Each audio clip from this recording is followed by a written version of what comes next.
নমস্কার সবাইকে।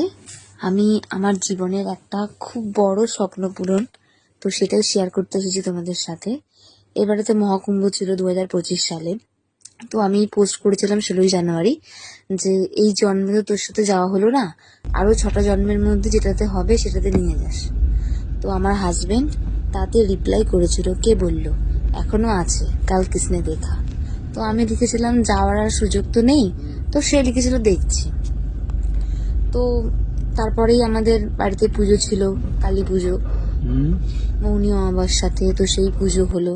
তারপরে যাব করে টিকিট কাটছিলাম, কনফার্ম হচ্ছিল না। তখন অনেকজনের সাথে যাওয়ার কথা ছিল।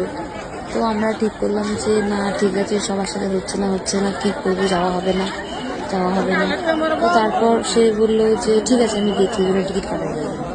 তো তারপরেই 10ই ফেব্রুয়ারি তার অ্যাক্সিডেন্ট হয়ে গেল। খুব বড় একটা অ্যাক্সিডেন্ট হয়েছিল। সেখান থেকে সে ঠিকভাবে বেরিয়ে এসেছে। তারপরে আমরা 23 তারিখ সকালবেলা কলকাতা স্টেশন থেকে একটাই সিট কনফার্ম হয়েছিল, দুজনে সেই একটা সিটেই চলে গেছি মহাকুম্ভে। তো সেখানে গিয়ে আমরা প্রথমে সূর্যোদয় দেখলাম, আমাদের বিয়ের পর ফার্স্ট টাইম একসাথে সূর্যোদয় দেখা।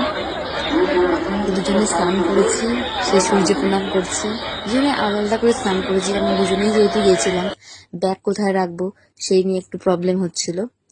আমরা কিছু বুকিং করেও যাইনি, হুট করেই চলে গেছিলাম।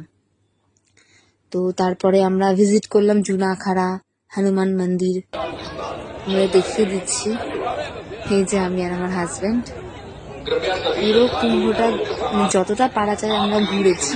নন্দী দুয়ারের কাছে আমরা ছিলাম। মানে এত ভালো ফিলিংস হয়েছিল, ভগবানের দয়ায় আমরা গিয়ে স্নান ধান করে যখন ফিরেছি, থাকার জায়গাও পেয়ে গেছি, কিন্তু খালিও ছিল। লাস্টের দিকে ছিল বলে হয়তো, জানি না, বাট অনেকে পাচ্ছিল না, আমরা পেয়ে গেছি ভগবানের দয়ায়। তো কুম্ভে স্নান করে ঘুরে আমাদের আবার বাড়ি ফেরার পালা। এসেছিও আমরা নিশ্চিন্তে।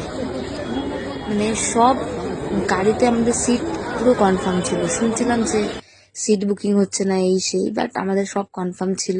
এই যে কিছু ছবি আমাদের মহাকুম্ভের।